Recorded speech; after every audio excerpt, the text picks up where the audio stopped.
Hello, it's Charlotte Sister C. Farrell, host of Powered by Age, Canada's longest-running senior-led podcast that invites you to do what you love. This podcast is for you if you love writing or telling stories, if you love sharing poetry or doing interviews. This podcast is for you if you love working on ways to create age-friendly cities. This podcast is for you if you love learning how to tame technology and get more out of virtual events, if you love finding more ways to share your heritage or traditions. If you love any of these things, you can go beyond listening and join our weekly podcast group. Simply email pbaafc@gmail.com and put your name in the subject line. Powered by Age is sponsored by the Government of Canada, New Horizons Grant, the 411 Senior Center Society, and G&F Financial Group. Good afternoon and welcome to Powered by Age, Canada's longest-running senior-led podcast. I'm Charlotte Farrell, your host, a poet and interesting human being. Today, we are continuing to celebrate International Poetry Month with the theme, speaking of intimacy. We've been speaking of intimacy in love, in friendship, and today we have a guest, Glenn Wooten, who's going to be introduced to us by Lesley. But what we're going to do first, at the beginning, the people who come in early, we have them briefly introduce themselves. So before hearing our host, our co-facilitator, Lesley, we're going to hear each of the others of you briefly introduce yourself, starting with Prafula. Hi, my name is Prafula Vyas, and I live in Milton, Ontario. I'm a retired special ed teacher, and I have been living here for the past 4 years. And I've just recently joined this group and just want to let you know that how much the group has inspired me to write and read poems. So today I found another poem that I'd like to read later on, if we have time. And I started 2 lines, and if you don't mind it might be intimacy, it might not be, I'm not sure, but this is my skill so far. The gentle ocean breeze caressed my brow and erased the deep frowns. And so that's where I am right now. Oh, that's a wonderful place to be. Thank you very much. So maybe later on, with little help, I can work on that a little bit. Sure. Yoshimi? Hello, everyone. I'm glad to be here. I'm from Vancouver, and I have, I've always had such a passion for music and for writing, and poetry is a real passion. I find it difficult, but I love it. So I would, after everyone else is finished with sharing their poems, I would love to read one short one that I wrote some time ago. That's wonderful. We'll look forward to hearing it. Neall? Yeah, hi. My name is Neall Ryon. I'm the author of From the Other Side, a book of poetry and short stories. And I'm going to share a poem today that's not in this book. Well, we'll be looking forward to hearing it. Jeannie? I'm Jeannie Kamins, and I'm a visual artist, but I do dabble a bit in poetry, just mostly for my own amusement. And I do write periodically. Yes, and we've enjoyed your writing. Jeannie wrote an essay lauding her friendship with a friend. And she also has a great memory because she remembered Jabberwocky, which I can only remember 3 lines from. Okay, Lesley? Yes, hi, I'm Lesley Hebert from New Westminster, and I write poetry and short stories, and I teach English as a second language online. Lesley is our co-facilitator today, introducing our special guest. Yes, and now I'd like to introduce my friend Glenn Wooten. Glenn is 64 years old and very active in the creative world. He's a poet, photographer, and visual artist, and an active member of the Royal City Literary Arts Society and New West Artists. He's married to Mary Joy, who's Filipina. They just celebrated 10 years of marriage this past March. So congratulations, Glenn and Mary Joy.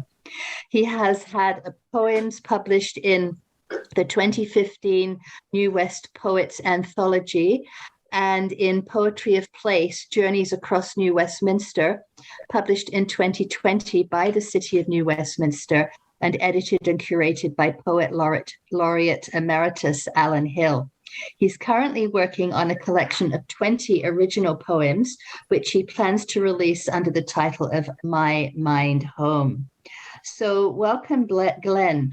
And could you please tell us when you first started writing poetry? Yes, can you hear me all right? And could you please come as close to your device as possible and just try and keep your head very still because the sound keeps fading. Good thing now. Just mouthing. Okay, Lesley, do you want to share your poems? And we'll make an arrangement to record them either at the radio station or at the 411 Center so we can hear. Yeah, so sorry about this. I actually don't have much. I just have one very short poem.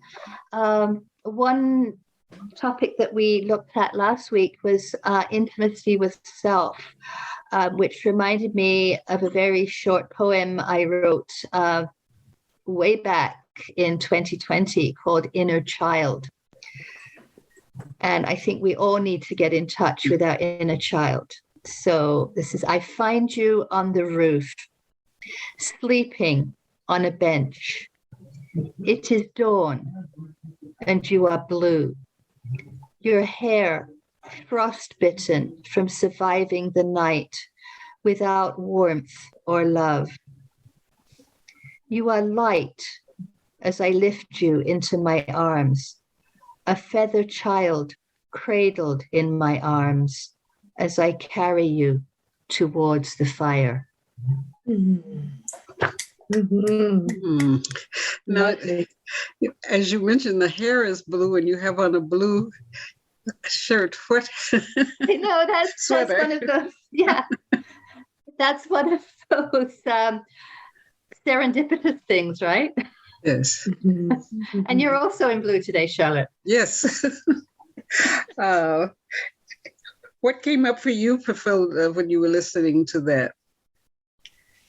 Well, I was just thinking because the subject of intimacy is kind of pretty complex. And I'm thinking like there are so many moments of intimacy, right? You know, and you really have to deeply go back, like, you know, Lesley must have really gone back into her childhood years to come up with those memories. And she just brought me back into my childhood years. And I'm thinking, if I were to just spend a little more time and just think of those precious moments and then maybe jot them down, you know, and especially those very, very intimate. So the whole subject of intimacy is a very, very complex, you know. That's what I'm finding right now. And I'm thinking I would like to write something about intimacy, but then so much comes up and I'm not sure exactly how to put it all in words, you know. I mean, it's not just love and friendship, but it's like intimacy with nature, right? You know, right. Just that feeling that is in you. So yeah, that's why it's good to carry a pad. You can capture whichever of those come up at a time. Yeah, exactly. Exactly. Yeah, and I think the point of what I wrote is very often, you know, we think about others, we neglect ourselves, you know, we don't care for ourselves.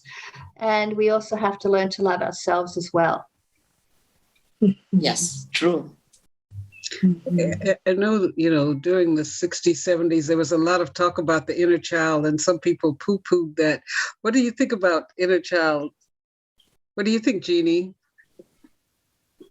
I don't understand what an inner child is. I guess that's where we came from. Yeah, so for me, it's getting back to your roots. It's also, you know, as we grow up, we forget how to play. That's another aspect of the inner child. So we have to get back to that sense of playfulness, right? And joy. Yeah, I learned that. Yeah. I think the inner child, like because Lesley read out the poem, is we really have to go back into, and we have to, because it's sort of lost, that inner child, is sort of lost completely. So we really have to go back, dig in and find out the times when something really hurt us a lot, as a child.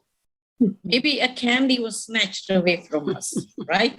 Or, something like that, or someone scolded us. And we have to bring that back and then talk about it, right?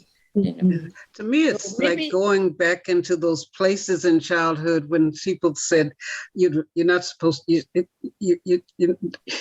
supposed to be seen and not heard." And there's that line from "We think you think of too highly of yourself." We were taught, I think, particularly in our generation, children shouldn't take compliments or speak very boastfully about what you're doing. Talk about yourself. And so that part of yourself that says, hey, there is something good in here. I want to talk about it. I am fearless. I am brave. I do get hurt. I do love red. That's the inner child that we're releasing, that thing that somehow through our experiences got tamped down. And I think releasing it is a particular joy. And it's very intimate because some of these things have really, really gotten pressed down to the point that people have lost their voice. Or within this podcast, there were some people who didn't like the sound of their voice because they were taught so much your voice should sound like, something coming through the TV or whatever. So I think that is really intimate to release your inner child. I got to change my plan. I want to respond to Lesley. Well, do respond. From my book. Okay. Introduce yourself or you already introduced yourself, you can say what you're going to read. My name's Neall Ryon. I live in Burnaby overlooking New Westminster. And this is from my book, From the Other Side. Talk to the child. What relieves the disappointments of life? What heals the wound of multiple losses? What mitigates the pain that life gives to our childhood? Healing comes from processing those feelings. Talk to the child. Look past the reflection in the mirror as the child you once were still lives there. Day by day we grow older, but buried emotions never age. Anger, shame, sorrow, losses, soul injuries, and hurts to the heart are still there. Talk to the child. All the unprocessed feelings from childhood are there, buried inside the wall, protecting us from life's wounds. Unprocessed emotions never die. They remain there always, always waiting to be mended. Talk to the child. The adult part of you knows how to talk it out. Our inner child hides behind the wall we built as protections from the inevitable hurts of life. Our child lives there with the wounding memories. Talk to the child. That internal child is still very much alive. This is where joy lives, and laughter, and moments of gleeful pleasure, always ready to release the energy that is buried among the pain. You can't just ignore it or brush it away. Talk to the child. Wow, that is beautifully written. Beautifully written, Ryan. Yeah, that's wonderful. Thank you. That's why I had to respond from this is so much what you were talking about. Yeah, thank you, Neall. It just it completes what I was saying, I think. Yeah. Yeah. When I would with my Asian background, I was always I really resonated with what Charlotte was saying about stifling different things, or we're told just to be seen and not heard. And so I just, now I forgot what I was going to say, but that, they used to always say to me, even as an adult, why are you still so excitable? How come, like, or she's so impulsive. And when is she ever going to grow up and everything? And I'm thinking, well, I don't know how to not do that. And so I don't feel old, because that spark in me is still wanting to be sparky. Anyway, I just, it's, well, I am enjoying the, this whole subject. Anyway, thank you. Yeah, I've heard people say, calm down. and I have tamped myself down. Like I've taught nutrition, and I've done lots of workshops and seminars, and either people will say, oh, you're so serious, so calm down. But I'm ripping off the calmness. There's a lot that needs to be said in this world. And our poetry, our speeches, our songs, they are all things to be heard. So that's why we have Powered by Age. And that's why now, if you want to share yours, Yoshimi, that would be great. Okay. It's called Bloodlines. I summoned my inner muse to set me on a path of light to find my voice. A bronze man appeared in the most unlikely of places, where our blood was drawn up in a medical lab into glass vials to determine our body states. He is Chilean, political activist, author, writer, healer, and poet laureate. I, of Japanese ancestry, am a shy, hesitant, new poet wannabe. He offered his help. I said, yes, please. We spoke of familiar bloodlines, his and mine, then moved from form to formlessness. So began my journey. He has many voices. His molten words raged against corruption and injustices at rallies, wrote and wept from bloody jail cells in his beloved country. But his heart is fragile and Latino fire. The rhythmic and lyrical flow of his poemas d'amore dance and leap from the pages. They infused me, melting my heart. What wondrous alchemy has spun this elixir of life, transmuting the red into gold. Wow. The elixir. Wow. His name is Alejandro Mujica Olea, and it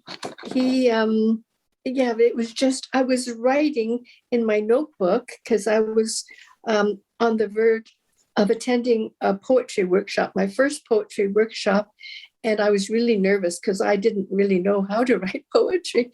But so I was writing, and he saw me in the lab, in the waiting room, and he asked if he could. He said, "Are you a writer?" And I said, "Well, not really, but I want to be." And he said, "I would love to help you." And I said, it was just the most amazing thing. And so we went to lunch, and we had a 3-hour lunch in a restaurant. And then after that, we would meet in the park, or we'd go for a walk, and he'd say, "Well, read me something." And I bought 6 of his poetry books, all on love and, and about, he had cancer and he healed his cancer. He just was amazing. And he talked about all of his activism in the Latin American countries. And so it just became a wonderful friendship. And he was so generous and kind.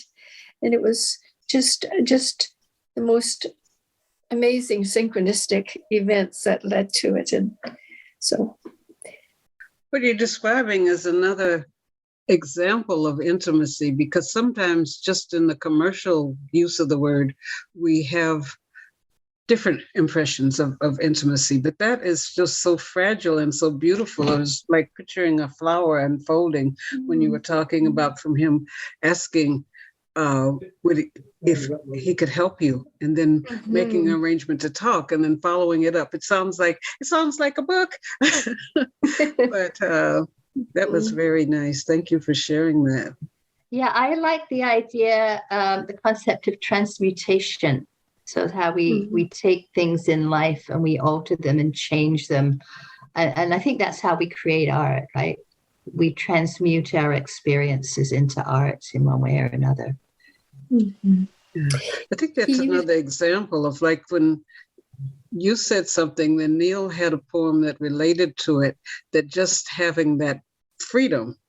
And I think that's the difference with the inner child of not saying, oh, maybe I shouldn't say anything, or what will they think? He just said what related. And then, it's like you brought something that's an example of now how a poet can help another poet, that poets aren't people who are big-headed, or, the kind of images people give of writers, that it was such a caring and sharing and tender relationship. So thank you for those examples. Jeannie, what did you think? It was very beautiful. I liked the intimacy of it. The way two people can meet and have such a bond. Right. Thank you. Yeah,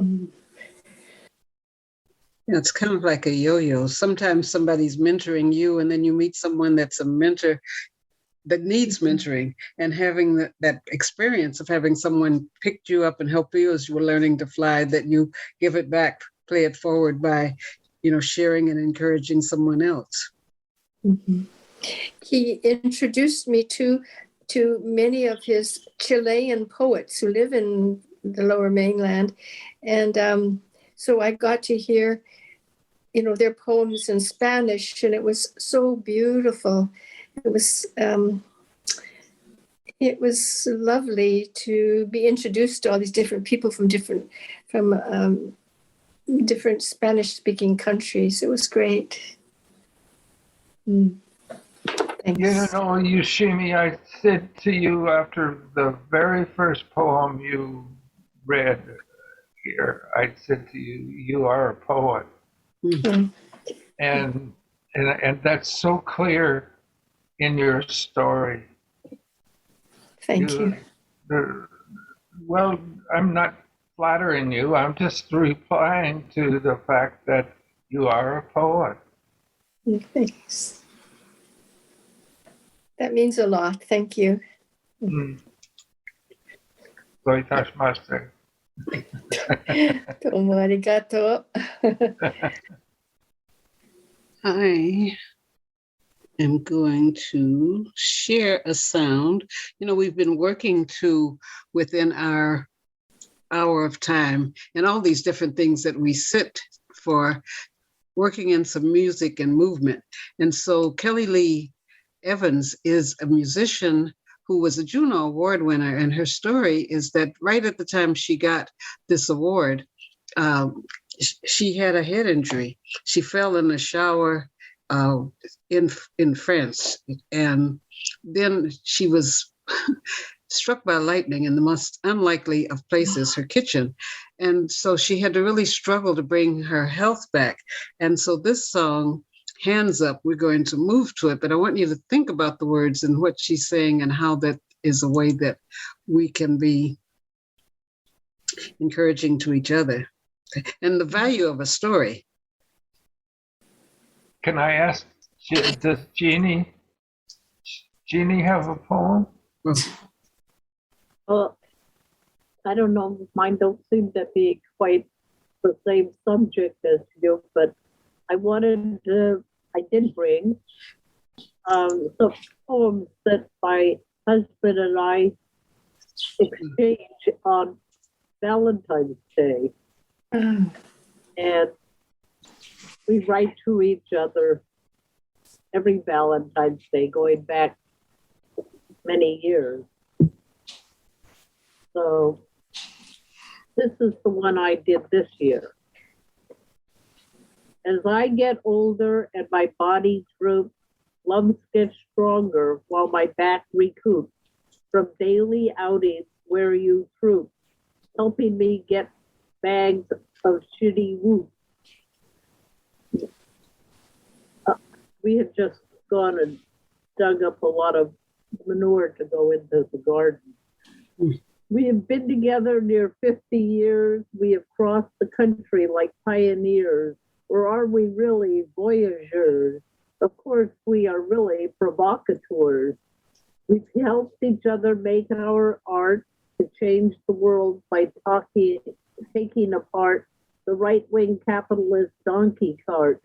And now we know we will never part.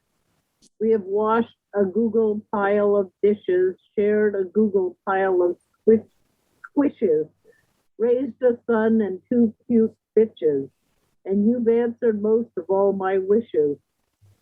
So what is left that we haven't done in this too short life before the gun? To tell you again, it has been lots of fun with you by my side, my true loved one. It's not too late to make a sign, a promise that I want to enshrine, my heart I want to now define and make you my permanent Valentine. Oh, beautiful. That's lovely. Beautiful. Very intimate and beautiful. Thank you, Jeannie. Thank you. Yeah. And I want you to read the one he sent me, too. When we're out shoveling manure, it's lots of fun and not a chore. Together, that's what love is for. When our car died at 10 below, under frozen banks of snow, his mirror busted, brakes kaput. We jumped in behind in bed and said, so what? If you got you and you got me, if I got you and you got me, and neither one of us can ski. Anyway, and now it's Valentine 49 for all the times you've been mine. Through China syndrome, tofu, and even back to horse meat stew. I'm fat and happy thanks to you. And that includes the doggerel too. And that is how I spell I love you. Oh, That's nice. Lovely. That's really nice. Oh, you should make those into plaques. They're so beautiful. I could see them side by side on the wall.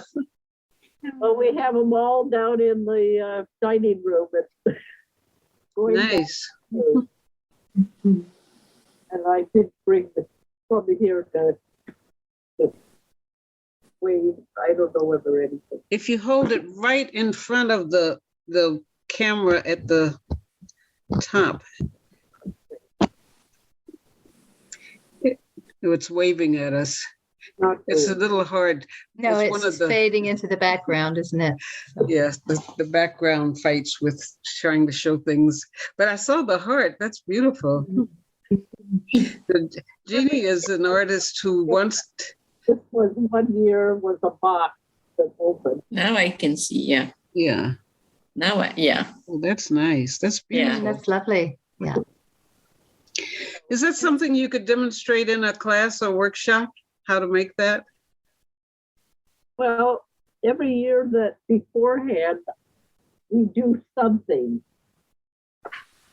For example, 1 year, I took a candy box and made these. And you put cards on the outside? Oh, It's Let's see. a ceramic piece here.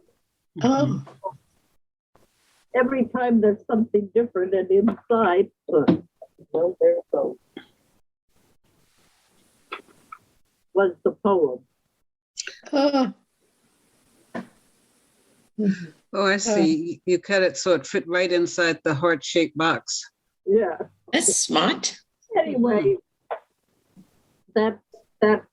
seemed to me something that fit with the concept of intimacy. Even Absolutely. Yes. Yes. Actually, anything but doggerel.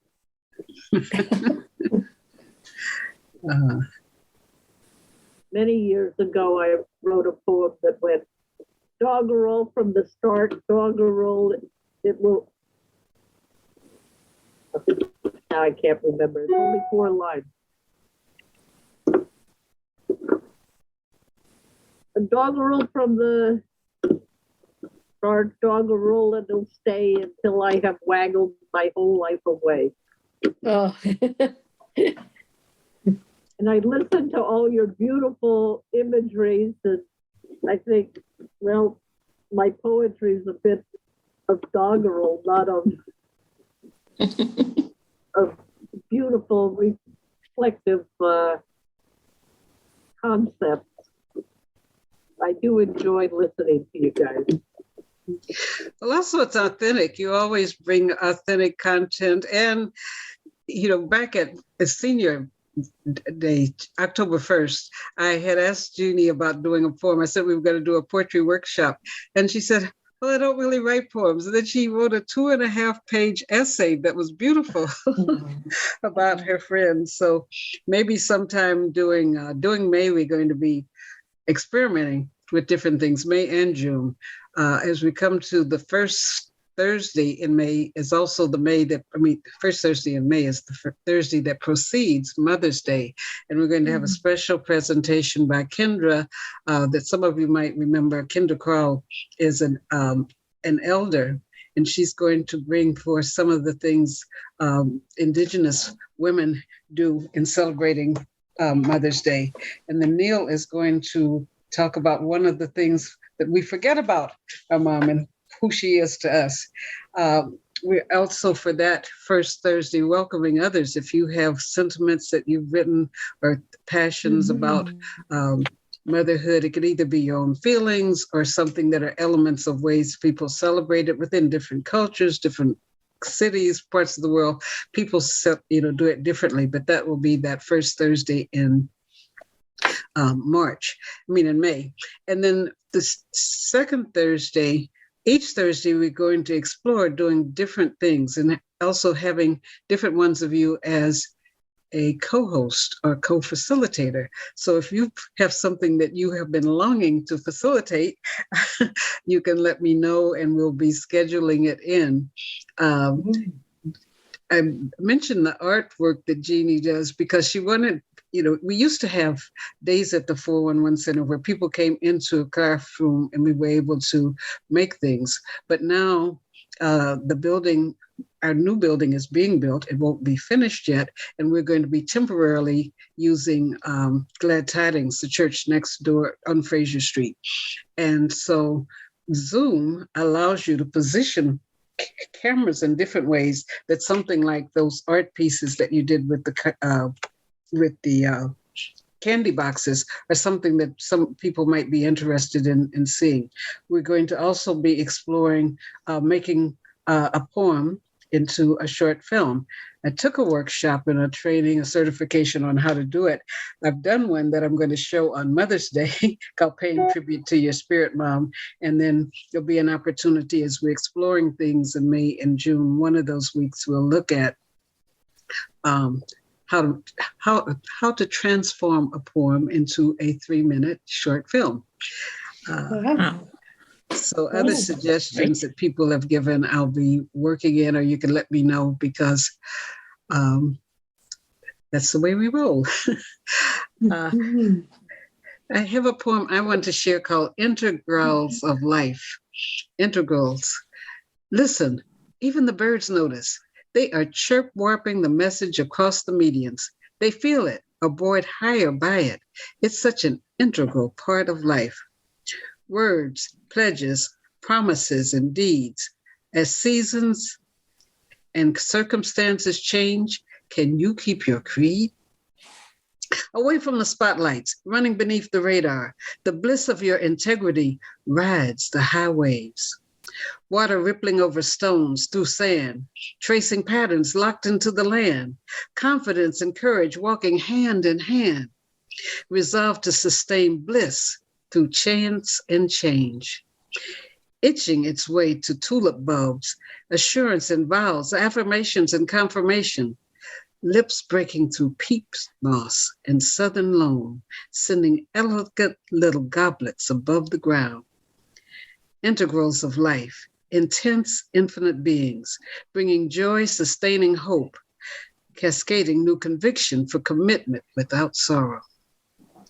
Integrals of life, bringing joy, sustaining hope. That's beautiful, Charlotte. I love it. Words.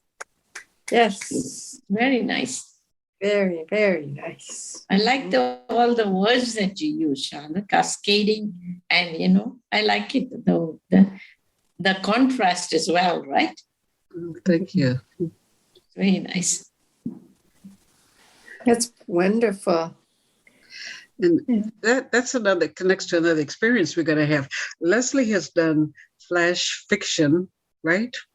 Oh, yeah. Flash fiction. And I've done flash storytelling. And 3 years ago, when we were still having outings, I did a course at 411 called Creative Writing in Creative Spaces. And we would go to a place, like we went to the Peace Park at 9th Street. We went to across to North Vancouver to the Quay. We went downtown, the place downtown where it's the 13 statues and they have different emotions. It's peace. There's a title to that gathering. Anyhow, we went to these different places. And so I wrote that just noticing the things, kind of what we would do when we first get there is just notice the environment. And people would come up with 20 adjectives describing things they saw in the environment. And then we made a collection of colors, all the colors that were around. And so it was picking from these things to quickly write a poem. And it was so amazing. Anybody that says seniors are slow have not gone to the park with a group of seniors who have a pad and pen, because within 15 minutes, everybody wrote a poem. And so we're going to see if some of the libraries have enabled, like the rooftop of the downtown library. I think the Wi-Fi is up there. So where we might not be able to gather in the 411 Center building, there might be a place like the library that's in the building under Neall. We could find out which one allows us to come as a group, and then we could meet there and do a flash writing activity. Yeah, I like flash fiction. It's interesting. It's very, very demanding discipline. It's almost like writing poetry, because you write such a short piece that every word matters. And, when I craft it, I kind of go through and I find it almost the same process as writing a poem. Yeah. And you have to, a lot of the action has to be implied, because you don't have time to relate it. So under 500 words is sort of the benchmark, right? Yes. And it's possible. So, I mean, it's a way of having fun. I think having fun with words and not being intimidated by words. And each of you have different strengths, and each of you have different things you bring forth in your poetry and writing. So we're going to be looking at times that, we'll be hearing Fafula's work. We'll be doing one of Jeannie's activities. We'll be sharing Yoshimi's and the 500th of Neall's poems. Neall has written a poem every week for so many weeks, and then he does stories. So I'm thinking when we get to that point where we talk about turning a poem into a short film, that also some of his short stories, which are in he's going to tell you the name of the book in a minute, but there's also a way that without having all of the movie equipment, it's like the equivalent of flash poetry. You can make a flash short story into something that is, I'm in the challenge now in a group to create something that's between 1 and 5 minutes. So, and yet you can do it with your phone. So that's what we're going to be doing, is kind of exploring some things in May and June that we do, and bringing it back to you. It's all so exciting. I had no idea what depths these sessions are. It's just fabulous. Well, you're fabulous people. And so with the suggestions, people call me. A lot of people who don't come on call and they give suggestions or they email me. So looking through them, but also, with the skills, when we talked about Powered by Age, that seniors have a reservoir of skills and crafts and ideas, and that the podcast was one way of bringing it through. It's atypical from a lot of podcasts because usually it's just the host talking to one person, or they have a guest that tells you how to take care of your feet, take care of your teeth, that stuff. And we're not about that stuff, and so that's just other ways to bring it forward and other ways of just moving into, I'm going to give a pitch again for our spins. We have on the website spins, which are stories, poems, interviews, and novelties. And it's where you take the skill that you have now in using your Zoom to interview somebody by Zoom. And it would be a short interview of just someone you find interesting, because, sometimes the media just picks the person that lived 106 years or painted a gray house green, or, what I mean, exaggerated. But there's so many people that someone that you've worked with, there's one lady that interviewed an 80-year-old choir director in their church. Well, mainstream news might not have picked it up, but it made a great interview. So I'm encouraging each of you to interview someone, because we want to our goal is to create the largest reservoir of interviews of older, golden age, however you want to call ourselves, us, but the greatest reservoir. And we've had some conversations with the public library system. We've had one person that has worked with, can't think of the county right now, but another library system. But the idea is we are having communications with library systems who keep reservoirs of people and connecting what we have in the reservoir that stays evergreen through the website of Powered by Age, website of the 411 Center, to really contribute to that. And as we do it, it'll inspire other people. Document your family history. There's so much that gets lost, and where people now, small children aren't with their grandparents, or people don't know the history, the struggles that have happened within the family, the things that people have done, the people that invented maybe small things, but they invented something. So it inspires children. And there's research that says, that this Gen X, XYZ, no, Gen Z, that group has a great deal of trust and interest in the baby boomers, because they respect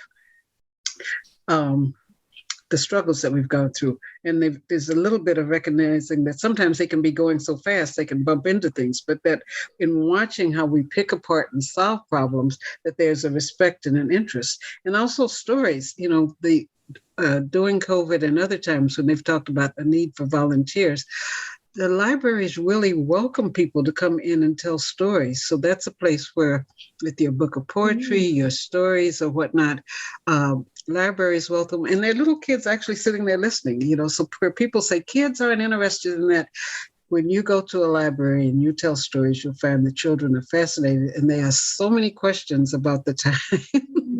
And so I am just encouraging that those are things that are outgrowths of Powered by Age, and a way of bringing about an age-friendly city. That was one of our goals, is to bring about an age-friendly city. So how do you think we're doing anything like that, Neil? No. Nope. I am so busy with just trying to keep up to poems, because I have a poem for Monday evening. I have 2 healing groups that I do, one on Monday, one on Wednesday, and I'm doing a class on Saturday about this healing process that I'm involved with. Is called intention healing. And that is creating the intention to heal, but doing it as a group of 8 people. And that we get together on Zoom. So I have one person in Arizona, one person in California, one person in Washington State. Anyway, there's 8 of us get together on Zoom, and we talk among ourselves about who do we know that needs healing. And then we create an intention for them. And it's an amazing, because it works. And I wanted to just say that's an amazing example of age-friendly development. While you're doing all these things, everything you do, you share in some way with somebody else. So that is kind of an example of... Yeah, like last night, Wednesday night, we did a group, and there was only 5 of us because 2 are traveling. And because there's usually 7, although we call ourselves a group of 8 because we're supposed to have 8 people. But anyway, our group of 7 get together every Wednesday night, and we did 3 10-minute, and by the time you do all the stuff around it, to do a meditation for 10 minutes. An intention to heal. And so we did 3 people last night. And I do 3 people every Sunday morning from 10 o'clock, and I do that with perhaps 10,000 other people on Zoom. People from around the world do this 10-minute healing, and we get the information who it is that we're focusing on, what the wound is that they're trying to heal, the disease, and every once in a while we get some feedback. And we had a girl that was totally paralyzed, and we did 2 Sundays in a row, and we got the feedback about a month later that she walked out of the hospital. Wow. I mean, the medical profession don't know how to heal as effectively as a simple group of 8 people focused on loving intention from the heart, compassion from the heart. And that's all we really, really need. And somebody mentioned a little while ago about what we need to learn is to love ourselves, because then we release the joy that lives inside of us. Well, hardest thing you will ever do in your entire life is to learn to love yourself, because that's when we had nobody to teach us when we were children how to love ourselves. Mm-hmm. We don't know about unconditional love, and unconditional love brings healing, brings joy. Anyway, I shut up about that. I have, yeah. Maybe, Neall, maybe the group is really good because maybe it's just about someone there who might just listen to you, right? The person doesn't have to be there. We just focus on sending that person healing, because when we send the compassion and the love, the object knows what to do, what they need to do to heal. We don't need to tell them we make the cancer go away. We just simply say, I send you love and compassion. And the number of people in our group, because my new group is 8 people, so and we're doing a class around that every Monday. So I'm still writing poetry every week. I try to put together. I have a beautiful poem about writing about my brother who died. It's 2 years ago now, but I wrote a poem about my love of my brother. And it's really, really funny because it's called A White Ford Pickup with Texas Plates. Yes, I think you've shared it with us. Yes. Yes. We talked about their brother and that poem. And I think you put it on our spins. Have you recorded it on our spins? You know what? I don't know what I've got 4 poems on spin, And I know Siddhartha is on spin. Oh, That's probably my favorite poem of all. And I don't know, I can't remember what the other three are. Okay, so we'll just give a plug again for the poweredbyage.com website. There's an easy listening session, and these spins by each person, like Lesley has some that she's recorded. Neall has something he's recorded. I have some that I've recorded. Chris Morrissey has an interview. And so everyone is encouraged to book a time to record. And we've had Technology Tuesdays. Sometimes it's been on other days, but Jesse Witzloff from not the Powered by Age, by CJSF Radio. He's the public affairs director at CJSF, but he also is the technical consultant to us. And so when we have one of the spin sessions, you have a chance of reading and getting feedback, checking and testing the level on your equipment so that when it's recorded, it has an even clearer recording and presentation than when we do it within our talking session. Sometimes in some of our podcasts, the discussion has been so rich and someone has shared a story. We say, oh, can you put that on a spin so that people can just go to it and listen to it? So each of you who's here now and each who might be in the sound of my voice, I'm encouraging you, you can send an email to me at pbaafc@gmail.com. That stands for Powered by Age, Age Friendly City. And I will connect you to the calendar for arranging a time to record your spin. And spins, when a person has a section, it's usually 20 minutes, 15 to 20 minutes of stuff. So that's enough for 3 poems, or someone has done an excerpt from a memoir where the memoir took the whole 20 minutes, but it is, it's quite nice. And it's unlike most things where people have to want to have their material included in a collection. Often people have to pay, especially if it's on radio, media, or on a website. This is something that you don't have to pay anything for. It's part of our Powered by Age program. So take advantage of it. We'll be going on hiatus at some point in the summer. So I'm hoping you'll get this done before the end of June. So.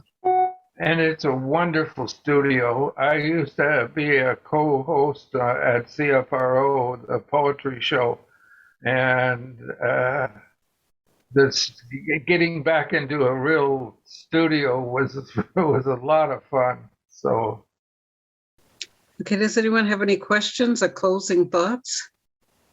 I want to respond to Jeannie's poem. Jeannie, this is called Intimacy. A kiss so tender, it is but the touch of a feather. A caress so soft, so smooth, the sensation lingers. Intimacy is both pain and pleasure, wrapped together in the same moment of desire to pleasure the other. Intimacy is a sharing of the breath that fills the space between with a sweetness and a longing to become one. The yearning is to destroy the ego and merge into a shared reality of caring and trust, personified into a loving bond. A kiss so tender, it is but the touch of a feather, a desire to transcend the limitations of separation and enfold into the joy of defenselessness, of a defenseless connection, into the open-hearted laughter of the child experiencing joy. Intimacy is a mother's love of her baby unbound, her fierce guardianship and held up as her gift to the world, while the father's gift of protection from the intrusion of a careless world wanting to devour the unguarded. Intimacy is a moment of love that shares a moment of love. It is soft and inclusive and is deep inside the truth of you, and is always a moment of vulnerability where sanity is found. As a kiss so tender, it is but a touch of a feather. End of poem. Wow. Beautiful. You could have a whole collection on intimacy. Oh, this sharing gives me joy. I want to thank you all. Amen. That's exactly how I feel too. Yeah, it's just so wonderful to be with the tribe. Yes, that's a good name. Okay, so thank you each for coming. Next week, we're going to be talking about intimacy and relationships, sexual intimacy, relationship intimacy. So you have a prompt for something that you might want to write or that you might discover among someone else's writing for next week. Wow. Having lived or been married to 5 different women, I don't want to touch sexuality at all. That's okay. Thank you. But some of us just don't marry. Well, I only married 2 of them.